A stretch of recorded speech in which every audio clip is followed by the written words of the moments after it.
When Raina sat down at the cafe, she was surprised to see Rick enter and head toward her table. Rick and his wife Louise had been Raina and her husband's neighbors for almost 4 years.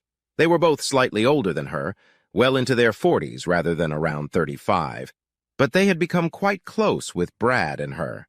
They'd even spent a few vacations together as couples with and without children. "Rick, what a surprise," Raina said a little excitedly, looking around the door. "Shouldn't you be at work?" "I can say the same about you," he said calmly, sitting down across from her. "I took the afternoon off for personal deadlines, and I assume you did the same?" Raina nodded. "Busy morning, and I needed to recharge a little, that's about it. I never realized you were a fan of cafes like this one." "You're right, I'm not a fan," Rick said, looking her in the eye, but she continued to avert her gaze. "Honestly, I saw you walk in here and decided to join you. We need to talk." "Is something wrong?" "I hope nothing happened to Louise," Raina said. Rick lowered his eyes for a moment and smiled at her. "No, everything is fine. Thank you for your concern.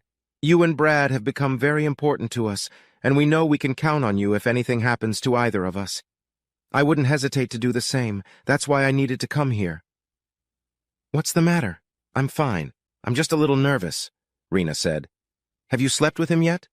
Rick interrupted her in a calm, slightly lowered voice. "What?" Raina's face flashed. "I don't know who—" "The guy who keeps making you look at the door, that's who," Rick said. "Really? Did you or did you not have sex with him?" "No, not at all." Raina's face flashed and she began to move her arms involuntarily. Rick closed his eyes and smiled, shaking his head. He opened them and gently touched her hand like a father would.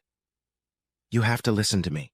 I'm going to tell you what's going on, what you probably think about what's going on, and finally what he thinks about it. That's really important." Raina only nodded. "He's charming, either younger or more successful than Brad. He seems to have some better qualities than your husband, and he let you pour your soul out to him. He also compliments you very well. When you have a need for someone, he is always there for you and will sacrifice something for it at some point.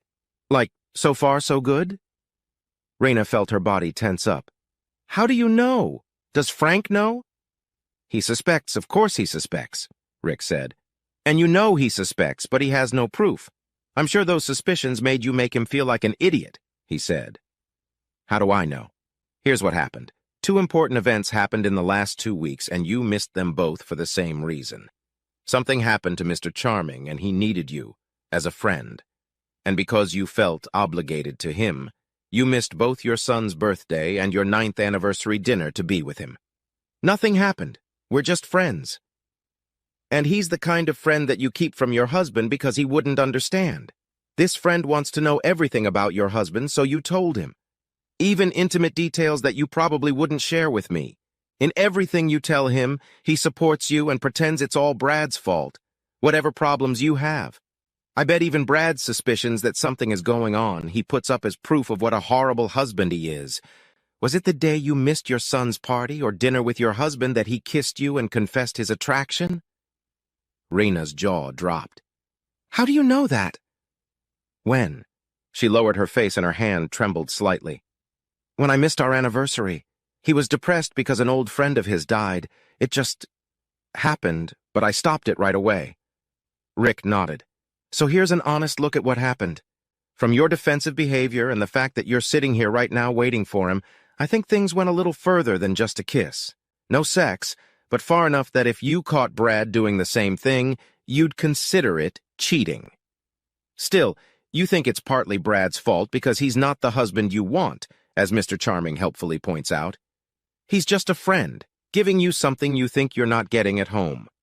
Nevertheless, you're attracted to him, and his attention is mildly disturbing, but you don't plan on crossing that line. You've probably convinced yourself that you haven't done it yet, but a big part of you already feels guilty and hopes Brad never finds out. Are you going to tell him?" Raina asked. "So you admit that I've been right so far?" Rick clarified. "I have to say, guessing how you feel makes it easier to predict your actions." "We slept together, but I couldn't get over it," Raina said, her eyes watering. "He understood and just held me while we slept. We did some things but stayed in our clothes, mostly. Brad acting so stupid, and I was angry and drunk." "And with that, you pretty much proved him right," Rick said. "No, I'm not going to tell Brad any of this, but he'll figure it out for himself. Okay, now here's what he thinks is going on. Mr. Charming sees an attractive woman who's busy. He sees vulnerabilities that he can use to manipulate her." "Reed! No!" Rena flinched, but Rick stopped her with a calm hand gesture. "Mr. Charm knows this, as he has experience in this matter.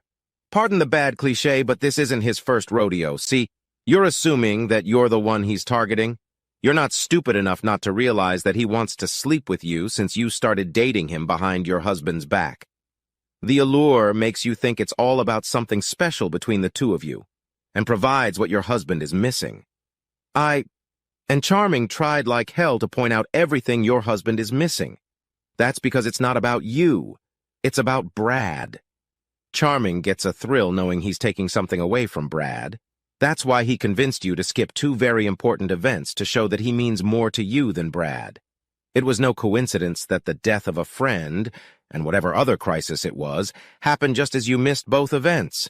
Brad's birthday is in 3 weeks, and something is bound to happen that you change all your plans because it has to do with Brad.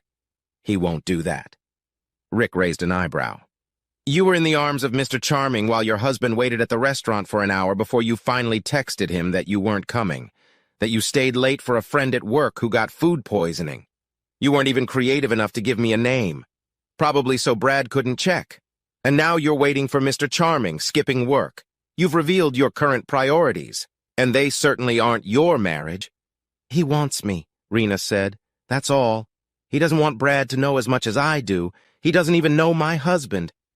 "No, Charms knows a lot about him because he's been asking you about every detail. He knows Brad through you. Mr. Charming knows damn well that Brad has every right to be suspicious, and he also knows that he can convince you that it's an overreaction. He needs that suspicion, that growing wedge between the two of you. Otherwise, there's no chance of closing the deal. Because, and listen carefully, I said this is about Brad, not you. Mr. Charm thinks he's going to get everything he can from you, and then, once he realizes he's completely stolen you from Brad and you belong to him, he'll reveal his endgame. We'll make sure your loving husband finds out, and then he'll probably still continue the physical relationship for a while, at least until he finds his next trophy." "How do you know that?" "What, and Louise?" Rick smiled. "My wife and I are a faithful marriage for many years, but I haven't always been married. You have two choices. Continue this affair, and you know it is an affair, and try to prove me wrong, that it won't end in sex, or that everything will remain a secret because Mr. Charming isn't the man I made him out to be, or get it over with and hope to save my marriage. Once Charming gets everything he wants to get, he'll make sure Brad finds out, maybe even lie about you guys going farther than you really did." Rena cried. "Please, I can't. Brad can't find out." Rick walked over to her, hugged her soothingly, and whispered in her ear, "Then don't do anything.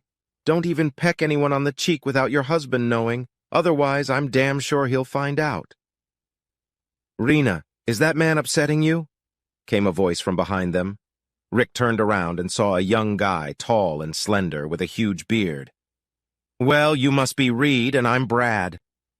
Rick held out his hand for a handshake, and the other man slowly did the same. He grabbed Reed's hand and squeezed hard. Rick pulled him closer to whisper in his ear, twisting one finger away from him. "Listen to me, you vomit. You make a scene, and that finger will be broken.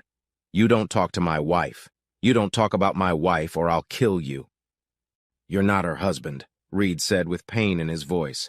"Who are you?" "Wrong, since you care about who I am. Just between you and me, I'm the only one you can talk to about this. Otherwise, you've got your fingers partially in the cookie jar, but don't risk losing your hand. She's not worth it, is she?" No, definitely not," Reed said, rubbing his hand after Rick let go of it. "Damn waste of time. After 2 months, I've accomplished next to nothing with that frigid wench." Rena was sure Reed hadn't seen the blow coming. Everyone watched in silence as Rick stood with his hands up while Reed got up off the floor and hurried to the door. "Self-defense, guys. A man was abusing my sister, and you saw how aggressive he became when I demanded he stop it." Cheers of approval were heard, and everyone went back to their business.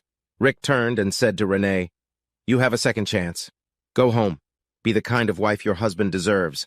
I know it will be hard, but tell him he was right to suspect you, but you stopped before it was too late. Don't mention that I had to intervene. It's better for you. I know Brad, he'll be angry, but he'll want to get it over with.